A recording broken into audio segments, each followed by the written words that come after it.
audience, but even within a scientific audience, there's a lot of misunderstanding about this, and there's a lot of unknown.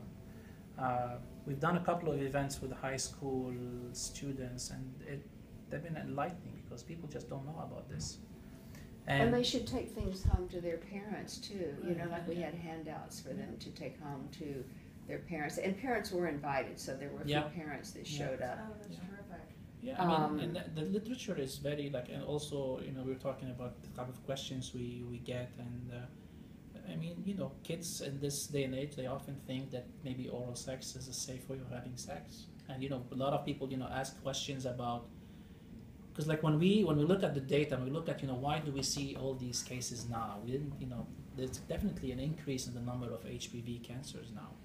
That is not. And the head and neck is on such a. Head and neck is really on the rising slope. I read the statistic by 2020, it's going to surpass cervical cancer. Right. I mean, that's the data.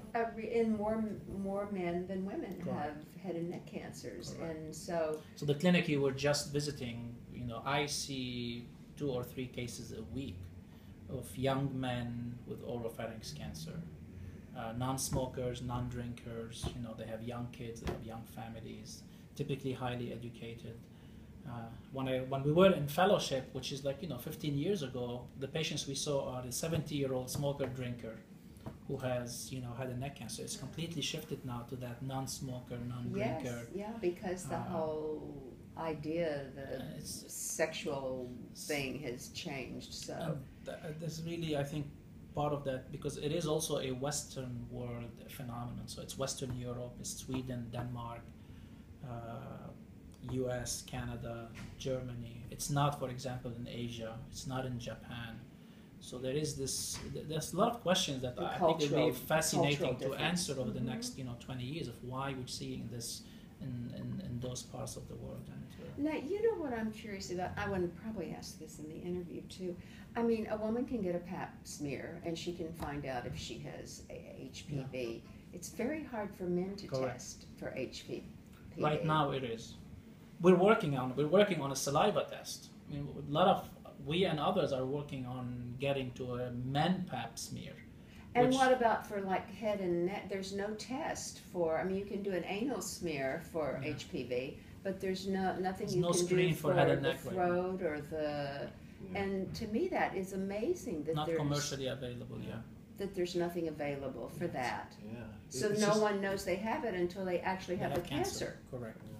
That's scary. I guess the other part of the challenge is that people who are infected with that virus are actually very frequent. It's somewhere probably in the order of 1.5% of the U.S. population, and at the same time, it's only about even though the incidence is increasing, but it only occurs in about 20,000 cases per year here.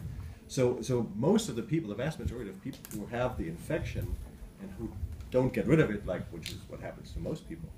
So those with a chronic infection actually will never come down with the disease. So even if you had a test to test if somebody's infected, those people are of course at a higher risk. But still, it's not sky high. It's not like every 50% of them. It's actually sort of a minute number of patients who actually do get the disease.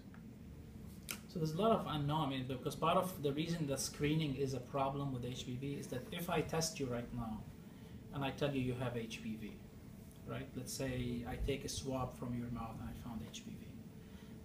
The problem with having this information is that there's nothing I can provide you as a treatment. Now, Correct. But you're working on a vaccine right. that Exactly. will not only kill the cancer cells once somebody has cancer, but it will kill the virus before it turns into cancer, right? That's the ultimate goal, is to not only have a vaccine that's preventive, but to get to therapeutic, where you can treat the infection. Because right now, if I tell a patient, go to the street, pick up 10 people, get HPV, so that's saliva from them, and then if you find the virus, you're going to increase their anxiety level. They know they're going to have the virus in the saliva, but you cannot treat that virus today. Unlike HIV, if you know someone is HIV positive, you can treat HIV.